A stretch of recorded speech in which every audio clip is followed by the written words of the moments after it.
Hello, I'm the Accidental Bookseller. My name's Paul. Welcome to the channel. It's tag day again today. I've got the 10 Untouched Books tag, which Emily at Reads did. I saw her video, and Alan's Reads did as well. And I thought, oh, I fancy doing that. The rule is it's 10 books that have been on your shelf for more than a year, and that it's untouched, unread. You just haven't got to them yet, but they've got to have been there for over a year.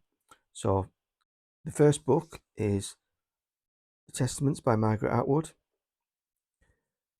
I've read The Handmaid's Tale after watching the first series of the TV program. Didn't want to watch any more of the TV program until I'd read the books. So I've watched The Handmaid's Tale, got this to read, and then I'll watch series 2 onwards of the TV series.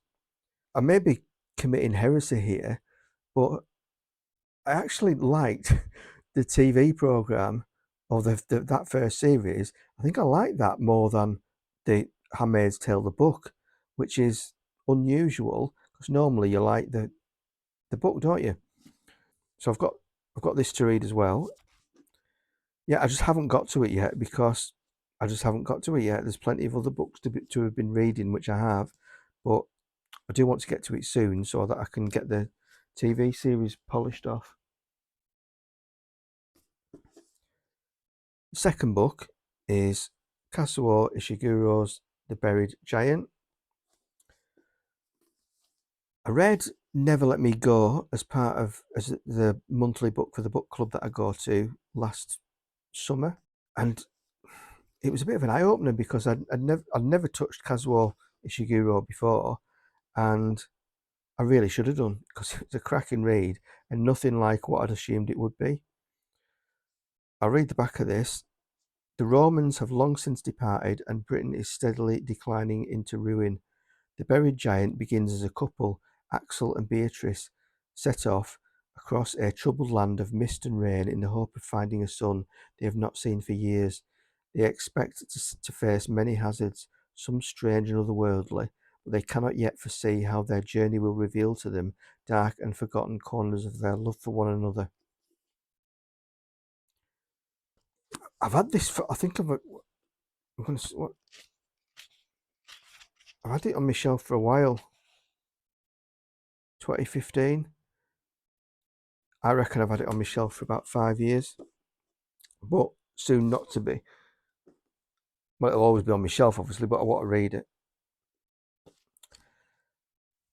I think this next book 3, this might be the oldest surviving book on my shelf untouched. And it's Mythago Wood by Robert Holdstock. And I've had this, I reckon, for, let me work it out. I'm going to say in excess of 25 years because it was small size anyway, so I reckon I'm not wrong. This particular book is 1986. Is it? Yeah. Not had it since 1986. I reckon I've had it for 25 years unread.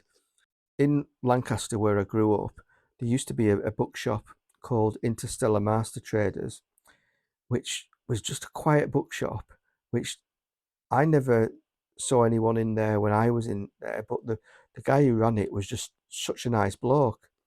And so whenever I came back to Lancaster, visiting my mum and dad, I always made a point that weekend of going to the bookshop and buying a book. And whatever I was reading at the time, I'd say to him, and I'd say, can you recommend something?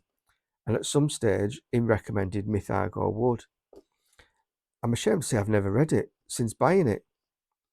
I'll read the blurb. There isn't any blurb on the back. The mystery of Ryhope Wood had obsessed George Huxley to the point of madness. The strange manifestations which haunted him suggested that this last fragment of primeval forest was inhabited by animals long believed to be extinct and figures of ancient myths. Now Huxley is dead, and his sons take up his life's work. What they find inside Mythago Wood is a perilous world far more strange than anything they could have imagined. I mean, I know it's a very, very famous series, and when I was in the old Pier bookshop in Morecambe at the start of the year, I actually saw and bought another one in the series, which has prompted me to want to read this as soon as possible so I can get the other ones read. I think it could be, I'm going to be probably ashamed that I've had it on my shelf for so long, but that's number 3. Number 4 is a trilogy, but I'll count the first book as the untouched book, and that's Robert Weinberg's War in Heaven, which will be followed by The Ascension Warrior, which will then be followed by The Road to Hell, and collectively it's called the Horizon Trilogy. And the reason I got this about 15 months ago, I'm going to say, and it's been on me once list. It's been bookmarked on eBay and in my favourites for Amazon for a long time, but it's never been at a reasonable price. It's always been pretty expensive to buy them secondhand because there isn't a current copy available. And the reason I want them is because of Robert Weinberg's Vampire the Masquerade trilogy. This is Blood War, which is the first in the Vampire Masquerade trilogy, and there's 2 more there, Unholy Allies, The Unbeholden. And it's my second favourite book involving vampires, apart from number 1, which is I've spoken about before, which is Brian Lumley's Necroscope series. The Masquerade of the Red Death trilogy is just fantastic. It's very reminiscent of, in fact, when I saw the first film of, what's it called? Underworld. Is Kate Beckinsale in it? But it's about vampires anyway. But the film came quite a bit after these books, and they're completely unrelated. But there's things in the film which appear very, very, very similar to stuff in the books. This particular vampire series, it's by White Wolf Publishing, and there's quite a lot of books that were made based in the particular vampire universe, written by lots of other authors. I've got a number of them, but nothing compares to the original trilogy written by Robert Weinberg. And he then wrote, and it might or might not be in the same universe or connected. I don't know. I have deliberately avoided knowing anything about them.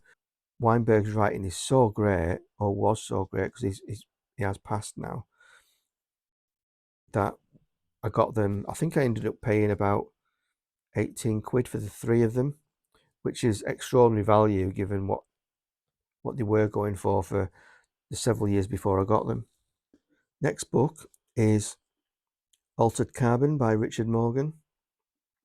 I got it when, do you remember when, there used to be Border Books, which I absolutely adored going in whenever I was in America. And I really like going in Barnes and Noble as well. There's just the ambience of American bookshops strips away anything, in my opinion, in the UK large bookshops. Waterstone's okay, but there's just an ambient. Maybe it's connected to the fact that I'm on holiday whenever I go in an American bookshop. That probably has something psychologically to do with it. I do adore going in American bookshops. Anyway, Borders had a few shops in the UK, but unfortunately they closed the doors. I think they closed the doors a little bit before the American ones did. I can't remember, but anyway, there was a massive sale on where stuff was going insanely cheap, and when I was living in Stratford upon Avon, and they had a big shop in Coventry. So just before the show, I went there and I got not only this one, but I got a few of the other ones in the series, and I just haven't got to them. But they were going for such insane prices, and I knew I was going to read them at some point, that I've got it and I need to read it. Altered Carbon is an SF novel of extraordinary vision and depth. This lightning-fast, breathtakingly violent 26th century thriller carries a weighty cargo of ideas and speculative science with graceful ease. It is an awe-inspiring vision of a future living on stolen time. I'm pretty sure it's a TV series now as well. Like all of them, it's not. I haven't read them because I don't want to read them. I just haven't got to them, but I need to get to them. The next one in the 10 is Don Winslow's The Power of the Dog. I'd had this on me Amazon wants list for ages and ages, but the price was stubbornly sticking around the same price, same full price. And what I tend to do with Amazon is I'll have loads and loads, and I've probably got about 100 books bookmarks in different Amazon wish lists for different genres. And whether I buy them or not, it's just a handy list to have on your phone. I was in Wigtown. This was 2 years ago when I got this, and I was in Well Read Books, which is not a bookshop that I was expecting to find this in. Not only was this there, but the other two books in the trilogy, and I paid £4 each for them. Extraordinary value. Obviously, if you know Don Winslow, you'll know that this particular trilogy is massively well regarded, and it's about America and America's fight with Mexican drug cartels and Mexican drug barons importing and exporting cocaine into the USA. I really want to get to it. So many books, so little time. Next book is a non-fiction book. It's Ronald Blythe, Next to Nature, A Lifetime in the English Countryside. Really nice. I mean, it's not particularly colourful or anything, but it's a really nice tactile read. Ronald Blythe wrote for decades on the English countryside, lived in Suffolk for a while, and he wrote quite a few books about Suffolk and England and the changing patterns of the seasons and nature. I've not read any Ronald Blythe before, but if you want to read about the English countryside, then you're probably doing yourself a disservice if, as part of that reading, you don't read Ronald Blythe. So I've got that to read. 2 to go.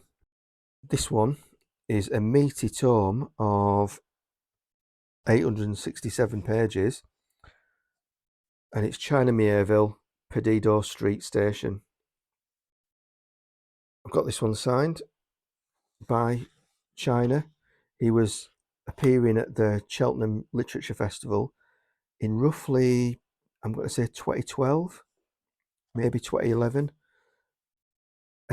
This was an amazing day because he was speaking and signing on the same day that Brian Aldiss was as well. So I've got some signed Brian Aldiss books.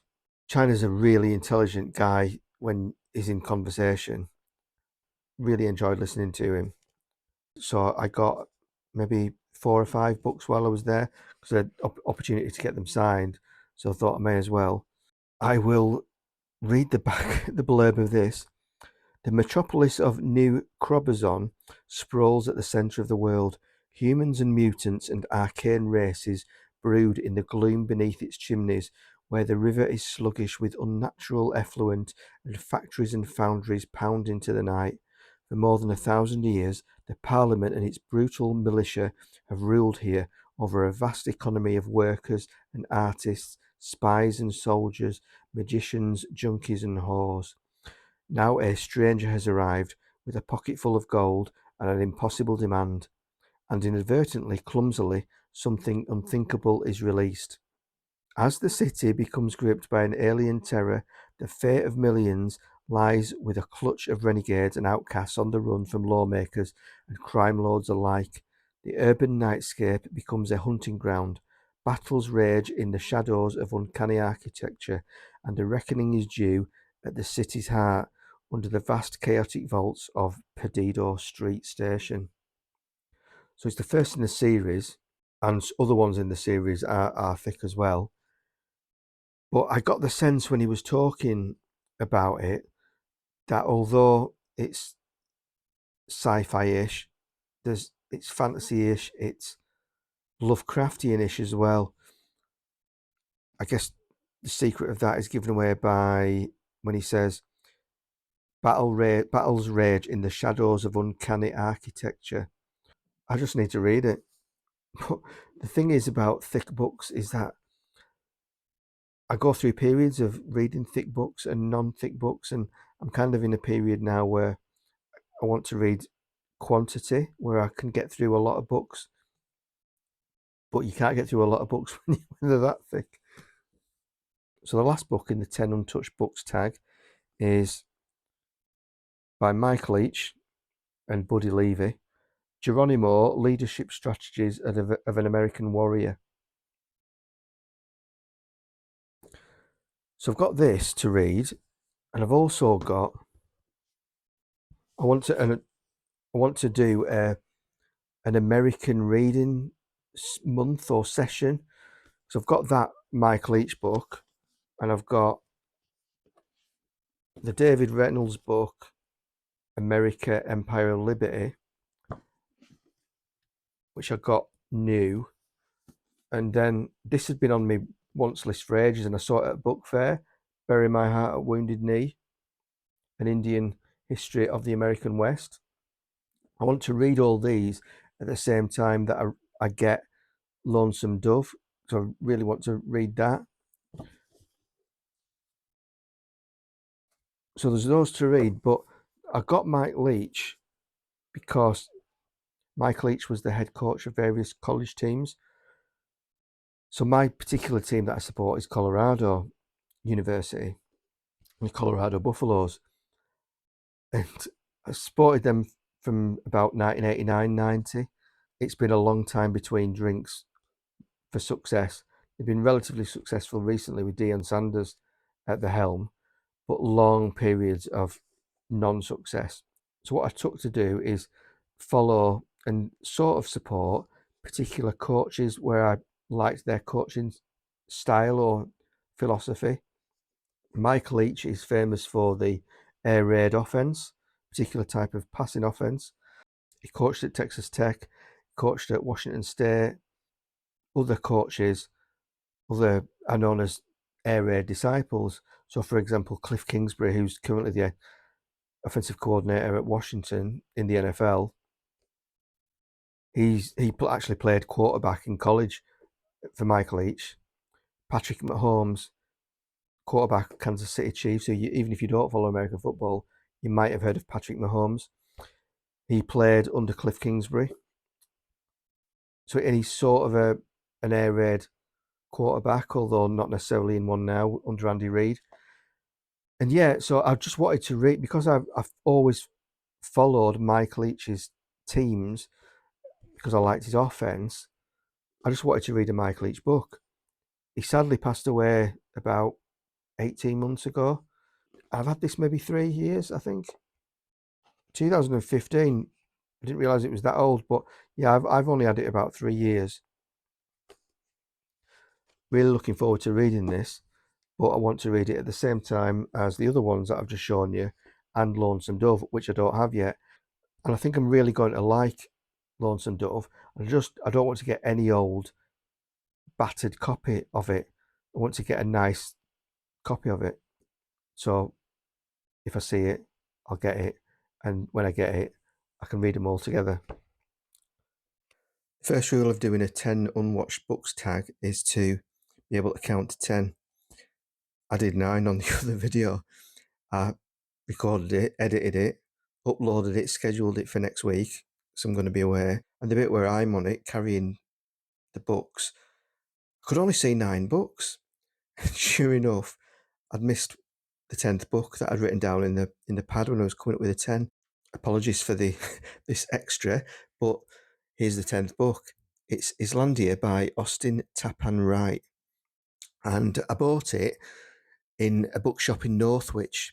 In the video that I did of High Peak Bookstore, where I did a book haul from there, High Peak Bookstore used to own this particular bookshop in Northwich. It was also a discounted bookshop. And it was great to go. That was like halfway between where I lived and where my mum and dad lived. So whenever I came up for the weekend, on the Sunday morning when I went back, I'd call in at this particular bookshop. And I saw this book. Never seen it before, never seen it since. And it's just I'm not going to call it unusual. It's just something that I've never seen before. And it reads like Tolkienish, sort of. It says, on his death, Austin Tappan Wright left the world a wholly unsuspected legacy. Among this distinguished legal scholar's papers were thousands of pages devoted to a staggering feat of literary creation, a detailed history of an imagined country complete with geography, genealogy, representations from its literature, language, and culture. In a monumental labour of love, Wright's wife and daughter culled from this material a 1,000-page novel, as detailed as J.R.R. Tolkien's Middle-earth. Islandia has similarly become a classic touchstone for those concerned with the creation of imaginary worlds. But like I say, I've never heard of it. Maybe it's my ignorance, but I haven't seen it in a shop. Like I said, before or since. It's got a map, as you'd expect with a fantasy book. It's been on my shelf for about 12, 13 years. And I really need to read it because it seems interesting, and I'd be fascinated regarding its quality. I have absolutely no idea. And to be fair, I've never really searched on YouTube to see if anyone's ever mentioned it.